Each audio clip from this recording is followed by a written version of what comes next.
Okay, take two. I hit the button. We were just about done. Super happy with what we got here, folks. We got plenty of ground clearance, which is just makes me happier than all get out. I could barely get my middle knuckle between here. Now I could probably double it up. So it's about 1.5 inches of ground clearance there, which is up 3/4 inch from where it was. I told Alex I wanted a little bit of just a hair of positive, so when I load the chassis, it would, knock wood, that it would be 0 or close to it, neutral. So we just got on, and that's exactly what it did. But I'm going to try to put you on this little box here, this little rigetti box, and see if, hang on just a sec, we fixed it up. I went a little too far. I just want to be able to watch this video and take a look at it myself. I want this on an angle a little bit, so hopefully you can see the top and the bottom. It looks like it might be a little too much. Hang on just a sec. Bear with me, folks. I'm a one-man show here. Let's hope you can see where it's touching. It's not touching the bottom, and it's touching the top of the tire. You can also eyeball the gap in the tire there. You know what else I'm going to do? Should have set this up beforehand. I'm going to take this light and put it behind this square. So you can, maybe it helps you see the air gap there. Okay, now watch when I step on it. And I'm going to step right on the front crossbar and the main frame rail. And it looks like it comes right to 0. I'd like to wish you all the timeless treasures of Christmas. No, it might be just a hair negative. Make sure we got the steering wheel straight. Joy, peace, and love. To find a realtor or listing, check out the virtual real estate guide. Yeah, so that's a heck of a lot better than it was. If you look at the thumbnail videos or thumbnail pictures from some of the other videos when I first showed you that this was going to be a problem, it was really, really bad, which is why we had to take it to Alex and Kim to begin with.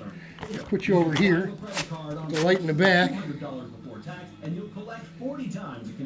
As you can see, we are touching the top of the tire, but we are not touching the bottom. It looks like there's about maybe 1/8 inch of a gap there. Let's see what happens when we step on her again. We'll fix it. Plus $10,000 in early bird prizes. And the best part, every ticket sold supports the purchase of a new. I know this isn't a laser setup. This isn't as scientific. But again, we're not going to the moon. We're trying to turn laps at Grattan. Right? So again, there we go. You can see it did actually give it just a bit of negative camber.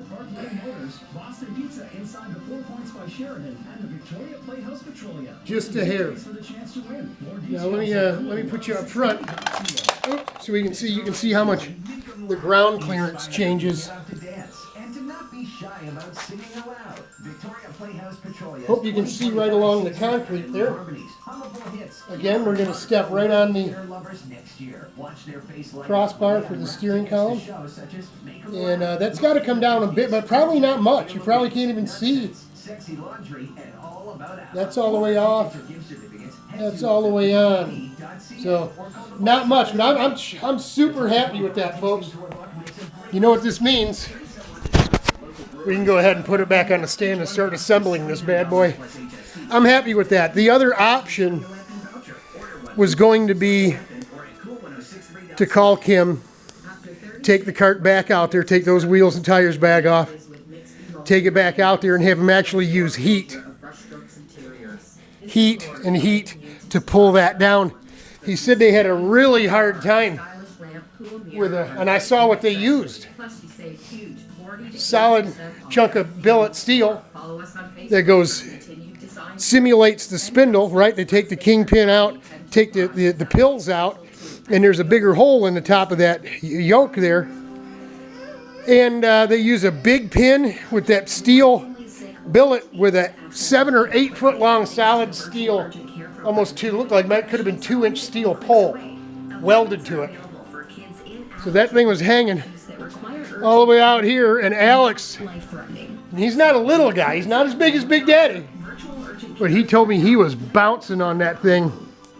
Kim said they actually broke some pins. He says, Robert, I hope I'm wrong, but he says, I can't believe that go-kart isn't just going to push like crazy, as stiff as the front end of that thing is. He said he'd never seen one that hard to move, to bend. So that's a good thing. It's in good shape. We took some stacked pieces of aluminum. This is about an inch, I think this is 1.25 inches or so, maybe an inch, with this here. And it fits perfect right under the waist of the cart here.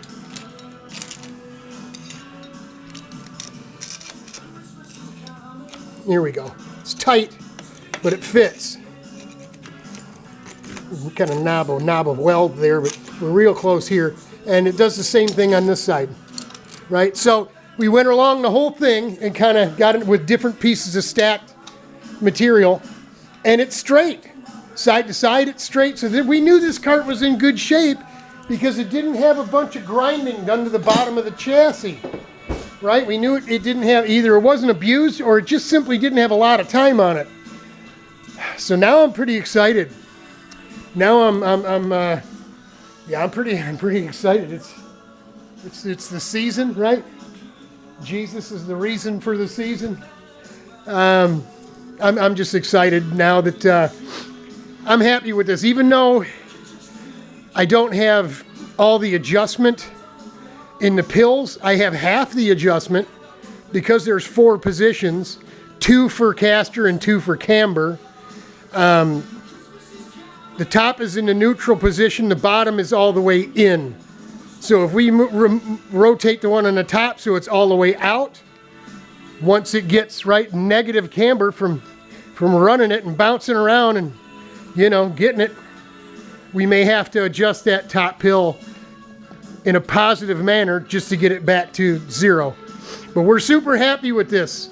I can't believe, you know, I am a heavy guy. Right now I've lost 10 pounds. I've lost 10 pounds. Talked to the doc. She did up to my dose so I can take a stronger dose right now. I can start now. The new prescription's on the way. But so the more weight you lose, the less effect loading the chassis obviously is going to have, right? So we're happy with this at this point because we know the extra half adjustment on the top that we have will really, you know, it's from the other pictures when we were first messing with this before it went to PKT, it was about 3/16, 1/4 inch to 3/16 of an air gap difference in camber. So degrees wise, I don't know, man, it could be 4 degrees, you know. But we have some tuning ability, which is what I wanted. I just didn't want to be handcuffed into you got what you got, and if they get to doing this here, you're just, you know, you're out of business. So we're super excited. We're going to get it back on the stand. It's late in the afternoon now, so we will probably call it a day at this point once we get it back on the stand. But again, super happy with the ride height, the ground clearance, the camber angles. Super duper happy about all this stuff. Thanks, Kim. Thanks, Alex. Man, you guys are cool. Appreciate it. Hooked me right up. I was really, more than anything, worried about the ground clearance, and what they did obviously fixed it. So, man, that thing was practically scraping the track. Alex told me you may have to take the chassis protector off because if it drags the track, you won't have any steering, man. You know what I mean? We don't want that. We want the ground clearance. So, we got it. So, super duper happy. Super happy. What do you think, Rich? Huh? We don't have to take it back, which means we don't have to spend no more money. All right. Hang in there, y'all. More coming now that we're going to start throwing this bad boy together. I'm excited. I hope you are too. We're praying for you. It'll get better. It already is.